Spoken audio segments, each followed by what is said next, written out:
I think what the church can do, and probably is doing better now in many areas, is raising the level of awareness of these issues, raising the level of understanding. And I think the church can do that, especially as church leaders and church staff become better understanding of what this is all about, that there's going to be a significant number of the congregation who are depressed. And because they are basically the same ratio as society. And so I think as we understand it better, then the church can better deal with it. We don't have to alienate them. So we can minister to them by not stigmatizing them and recognize them that they are still worthy human beings. And here is where maybe some more adequate help can be. And I think that's coming. I think those kind of networks are being formed.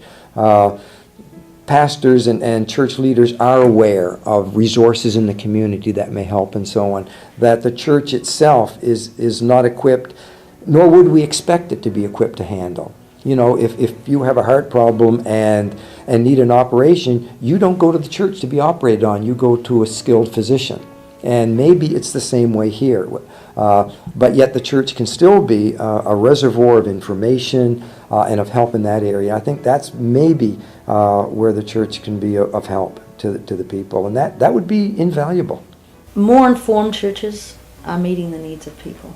There are some very, very healthy churches. They're providing support groups, divorce recovery, maybe addiction-related groups. There's a number of churches that do provide that.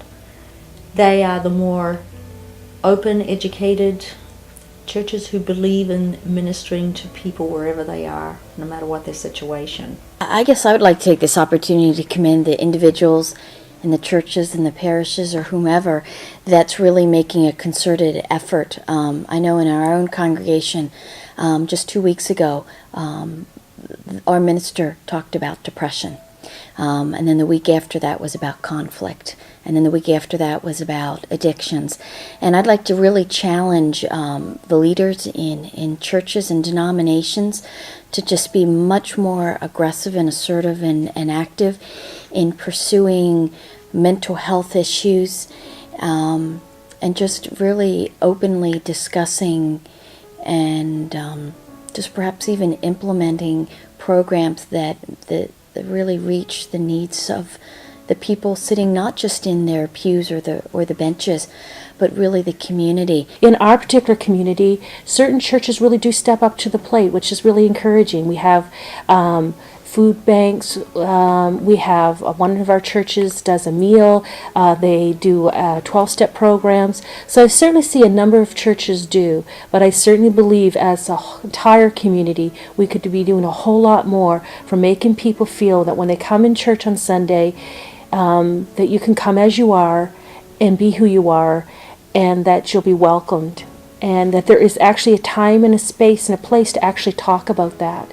For some people, the only time they're in a church is for an hour on Sunday morning.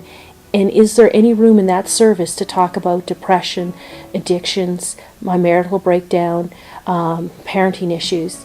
And I certainly think that we as a community could be doing a lot more to encourage people that, yes, we can take time to sit with you and talk to you and pray with you.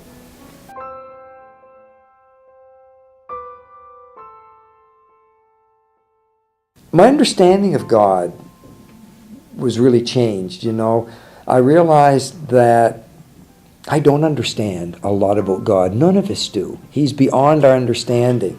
But He understands.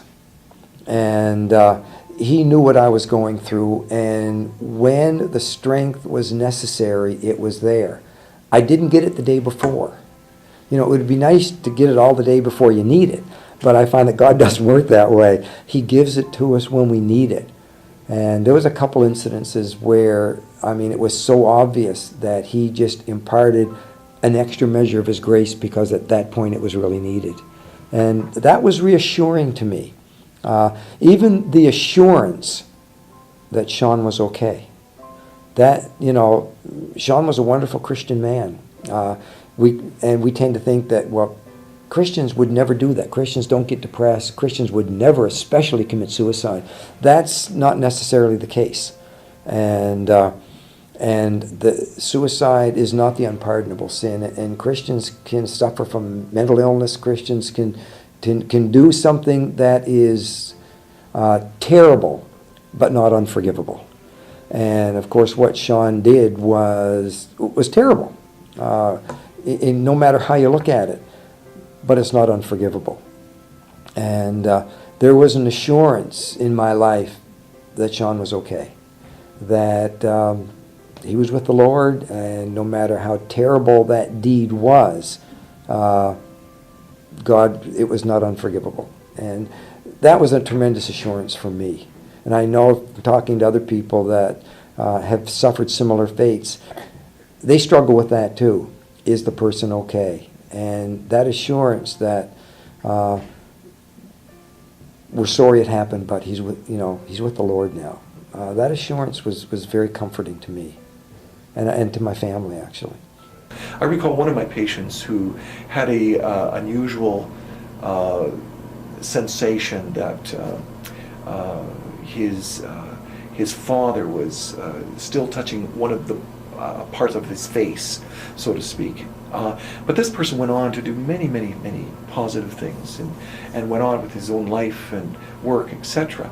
So if he didn't ask the person, you may not know that he still had this one component of his disorder. But and I think that those lives may be incredibly full and fulfilling and meaningful. Those individuals are living in the recovery zone. Is their illness completely gone? It may not be, but it may not be impacting their function. It may not be impacting their relationships. So I think we have to look at recovery from a broad perspective as opposed to simply a cure. I think we're realizing now that as with time, as time passes, more and more people are seen also with conditions that surely can be impacted with positive aspects such as exercise or certain vitamins, even things that may play a role, omega-3 for instance. So we're seeing how natural components may play a role. Clearly where medication is necessary, let's go with it, because if it decreases the burden, decreases the oppression that the person's experiencing, let's go with it so that they can move on with life and that others around them benefit from it as well.